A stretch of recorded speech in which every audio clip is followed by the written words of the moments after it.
Welcome to Counterpoint. I'm David Clement, guest hosting for Tanya Granick-Allen. Canada is, to put it bluntly, in a housing affordability crisis. Over the past 2 years, home prices have skyrocketed, rents are following suit, which is leaving many families struggling to either buy a home or afford rent. How bad is the housing situation in Canada? What are the root causes? Will rising interest rates help tame prices? And what other policies could be enacted at all levels of government to help solve the problem? Joining me to discuss this is Peter Shawn Taylor, the Senior Features Editor with the C2C Journal.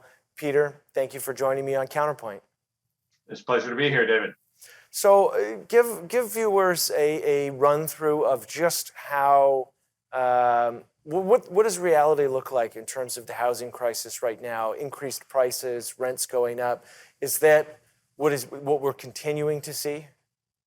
Well, I think everyone's familiar with the huge year-over-year 25-30% price increases. We've seen a little bit of a climb down in the last month or so, as I'm sure you're aware, with the Bank of Canada raising interest rates, which has cooled things. So for people that follow the housing market as if it's a kind of a hockey game, who's that day by day kind of thing.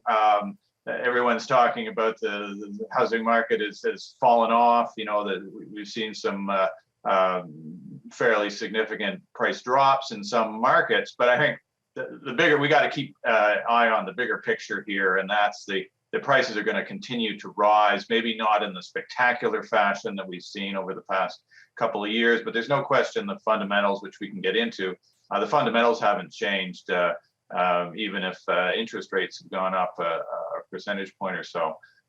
So overall, it's still an unaffordable hot market, I guess, despite the sort of the micro features in the last month or two. And by those fundamentals, I assume you're alluding to undersupply or chronic undersupply. Can you explain or elaborate a little bit more on just how undersupplied the Canadian housing market is? Sure. I mean, basic economics, it's supply and demand is going to continue to rise, especially through immigration. The federal government has plans to bring in 400,000 new immigrants every year going forward. So those are getting funneled straight into the housing market. New immigrants need a place to stay, same way that growing Canadian families also need a place to stay. So on the demand side, there's no letting up. And on the supply side, there's been for decades really the municipal governments, which is where the rubber hits the road, so to speak, in building new houses. It's been really sporadic. So you talk to developers, and they say in the old days you could get a housing development approved in maybe 18 months. Now you're talking 5 years, maybe to go on for a decade for really big development, high rise, et cetera. So on the supply side, Canada has really been underperforming. You look internationally, Scotiabank has done some good work comparing Canada with the other G7 countries. We're the worst in terms of building houses per capita. Mm-hmm. And within Canada, Ontario is the worst.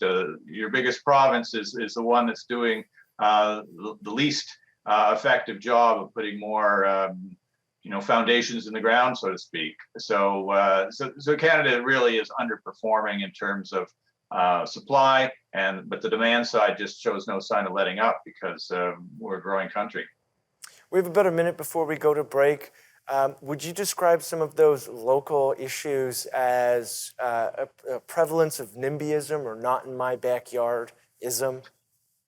Sure, that's one aspect. There's other aspects. City councils like to create heritage designations. They like to create things that the look and the feel of neighborhoods, setbacks. Some cities will regulate roof slopes and all sorts of things like that. But certainly the NIMBYism, the fact that local community associations feel empowered to fight back against what someone can do with a piece of property that they own is probably the most visible sign of this kind of blockage to getting new buildings built, new housing on the market. You raise a good point about property rights. We're going to address that when we come right back from the break.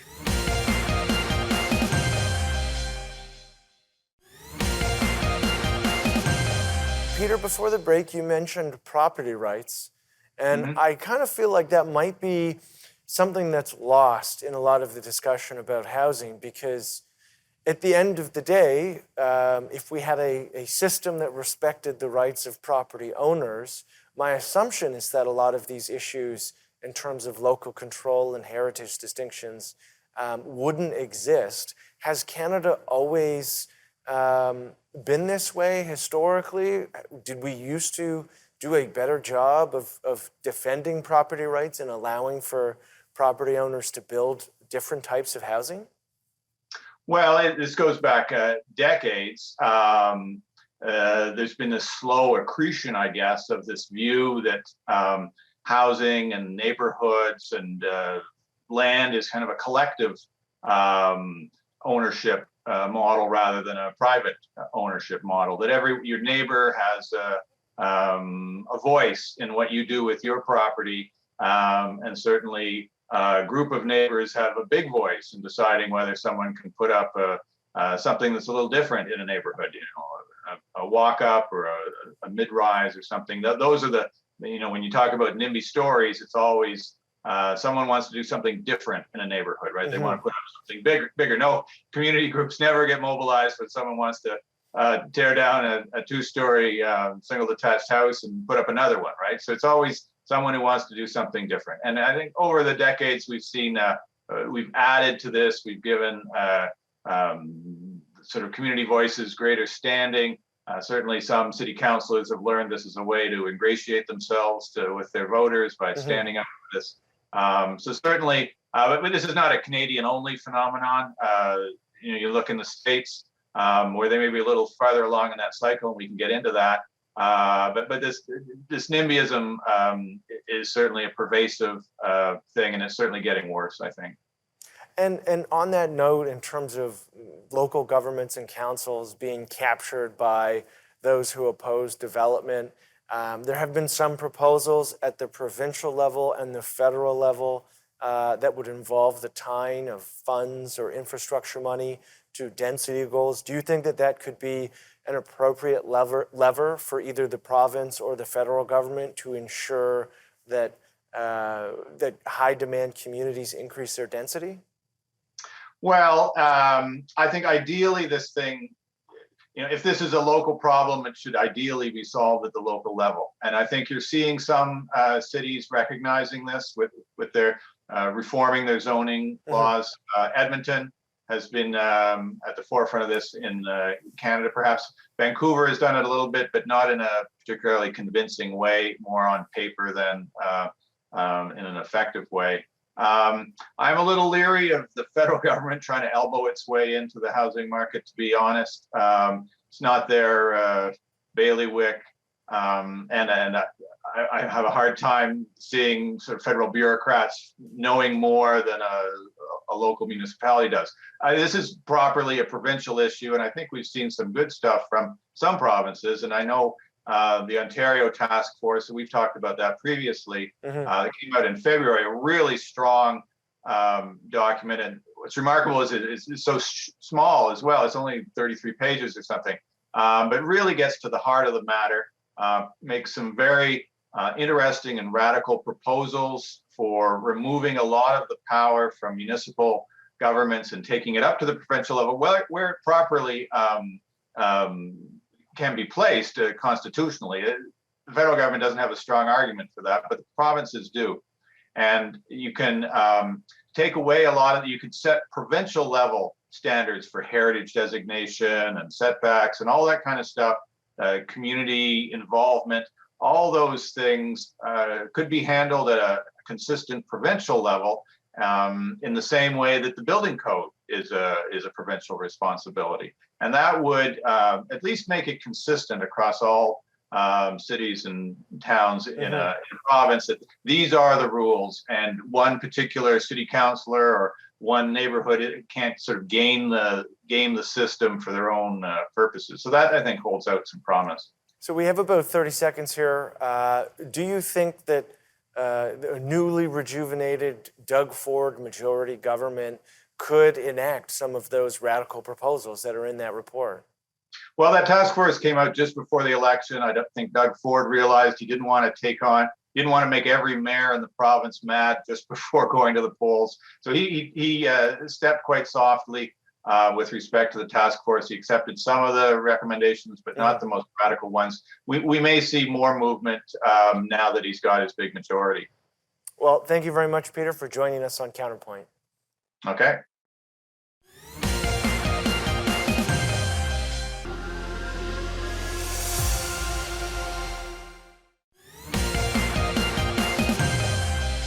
And welcome back to Counterpoint. Now joining me to further unpack the housing crisis in Canada is Jason Mercer, Chief Market Analyst for the Toronto Regional Real Estate Board. Jason, thank you very much for joining us on Counterpoint. Thanks very much. So one of the more pressing announcements that we've seen over the last 2 months is a series of rate increases from the Bank of Canada. How has that impacted the real estate market in Ontario or the Greater Toronto area? Is it putting downward pressure on prices? Sure. I'll just take a step back to sort of set the stage in terms of, how we turned the page from 2021 into 2022. And, if you look back at, December 31st, we were seeing, the lowest level of active listings on TREB's MLS system in a couple of decades. We only had 3,200 residential listings on our system. And so market conditions were extremely tight. We were seeing a lot of competition between buyers and double-digit year-over-year price gains. And that really continued through January and February. But then we started to see the Bank of Canada move into its current tightening cycle, where we saw a 25 basis point hike and then 2 successive 50 basis point hikes. And that did cause a number of would-be home buyers to take a bit of a step back, to move to the sidelines. Now, that's not to say that those people won't eventually purchase a home. It's not that simple or binary. But what happens, and we've seen this in previous rate tightening cycles, we also saw it with the implementation of the OSFI 2 percentage point stress test back in 2018, is that people need time to recalibrate. And so if you're looking at a home at a certain price point before the rate tightening cycle began, well, you're still probably interested in purchasing a home, but you might have to adjust your expectations. Maybe you buy a different home type at a lower price point, or maybe you look at a different part of the region you're looking to live in, or some combination thereof that'll mitigate the impact of higher borrowing costs, of higher monthly payments. And I think that's what we've certainly seen in March, April, and May, is that buyers have stepped back, and we've seen a month over month dip in transactions, when normally during the spring we actually would have seen sales trending upwards through May. Do you feel that regardless of the impact of rate hikes, that if we don't address the undersupply of housing, that we're still going to continue to see that long-term trend upwards in pricing? Yeah, I think certainly policymakers at all levels of government, but particularly at the provincial level, we just had an election, and housing was certainly one of the key points that was debated and covered off, and certainly we're moving towards municipal elections in Ontario later in 2022, and we can't take our eye off the supply issue, because whereas interest rate hikes can have a temporary impact on the demand for ownership housing, you have to look at the other drivers that underpin housing demand, whether we're talking about ownership or rental moving forward. We're experiencing extremely tight labor market conditions. So the great majority of people who want to work are working right now. So that's a key factor underpinning housing demand. And then on top of that, we're experiencing record level immigration. In the Greater Toronto Area and surrounding Greater Golden Horseshoe are Canada's single greatest beneficiaries of immigration into Canada, as people move here from all around the world looking to take advantage of our diversity of job opportunities and our social and cultural diversity. All of these people are going to require a place to live. And so it's important that policymakers understand that the impact of borrowing costs is going to be short term, but if we don't do something about supply, we're we're going to continue to see extremely tight market conditions and upward pressure on pricing in the long term. And that presents an economic development issue. Because whereas companies and people want to move to the GTA for all it has to offer, if we can't affordably house people, potential workers, then some of those firms and some of those individuals are going to look elsewhere. And so long term, getting housing right is also getting economic development right as well. So we have about 45 seconds before we go to the break. You mentioned getting housing right and some of those policy changes. In a nutshell, what are some of those policy changes that could rapidly increase supply? Yeah, I think one of the things we really need to see is not just talking about supply in the aggregate. You'll often hear people saying, well, if you look at the total number of housing starts or new home sales, we're keeping up with the growth in the population. But really what we need to see is new supply across the housing continuum. So bridging that gap, especially between traditional single family homes and condominium apartments, so people can, move up the housing ladder, as it were, as their situation changes. They get married, you have a family, and also as you get older, that you can move from your larger single family home into something smaller that meets your needs, all within, the same or similar neighborhood.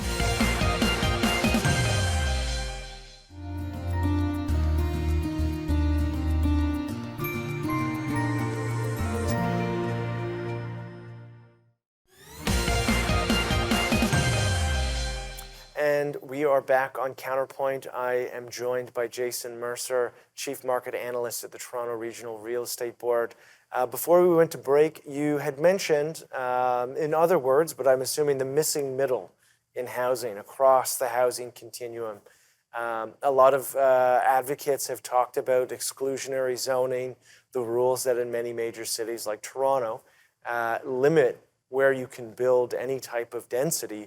Do you think that that's a solution that either municipalities or the province or a combination of the two need to look at in order to have a better build out across that spectrum of different housing options?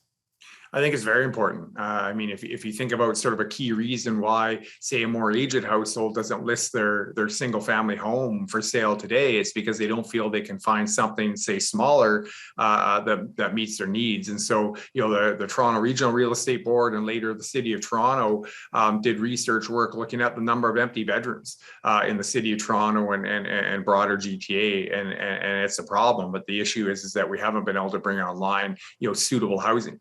And so looking forward, both the province of Ontario, especially in conjunction with their, transit-oriented development plan, and then also drilling down to the City of Toronto, for example, I think policymakers get it, and they do have, pilot projects in place and what have you, looking at ways that they can get a greater diversity of housing online.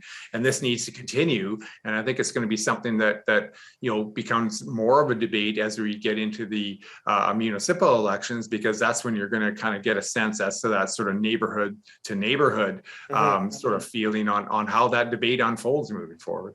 Yeah. There will be a long conversation about NIMBYism and YIMBYism in terms of development and building.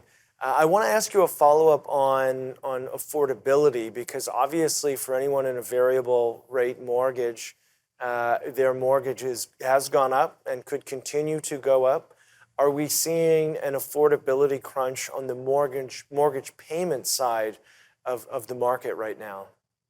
Well, I think certainly, even before we saw rate hikes on the part of the Bank of Canada, it was starting to feed through into the fixed rate mortgage market as well. And on top of that, obviously, we had seen, extremely strong price growth. And so, back to our conversation on supply, the extreme competition that we've seen between buyers over the last number of years, has led to increased prices. And that's been an affordability issue unto itself. Now, on top of that, obviously, with higher borrowing costs, there are some households that either own an existing home or were thinking about, say, moving up in the market and are now having second thoughts. They need to recalibrate. Or you have would-be first-time buyers that just aren't moving into the market as quickly because, again, they need to take a step back and sort of rethink the type of home they can purchase affordably given the new rising interest rate environment. Yeah, you raise a really good point. It certainly speaks to my demographic, millennials, many of whom are priced out of the market. Is that a common theme or trend that you see in your analytics work in terms of the ability for this generation to enter the market in comparison to previous generations? Well, I mean, even over the last, say, 5 or 10 years, we have seen a dip in, say, first-time buying intentions. And so, for example, every year, at the end of the year, TREB, in conjunction with Ipsos, polls intending home buyers. And one of the things we found is that buying intentions amongst first-time buyers, people who would be purchasing their first home in the GTA, that share has dipped. It used to be above 50%, and it's been, at or below 50% over the last number of years. And so, I think we've seen, a growing issue in terms of home ownership affordability, and that has, influenced first-time buying decisions. And I think more people are looking to rent for a longer period of time. And it's important to point out that, rental market conditions, after a bit of a lull during the early phases of the pandemic, have really tightened up over the last, say, year, and I'd expect that to continue as you see more would-be first-time buyers, put the decision to purchase on hold and perhaps look at renting longer. Yeah, and by tighten up, do you mean the prices are increasing in the rental market? Yeah, I mean, competition between renters for available listings, and just to be clear, TREB in particular reports on the secondary rental market, so investor-held condominium apartments that are available for rent, and we see market conditions really tighten up there. The number of transactions relative to listings increase, and that's led to upward pressure on average rents, to the point where we're almost back to the pre-pandemic highs. Well, thank you very much, Jason, for joining us on Counterpoint. We really appreciate it. Very welcome. Thanks very much. I'm David Clement. Thank you very much for tuning in to Counterpoint.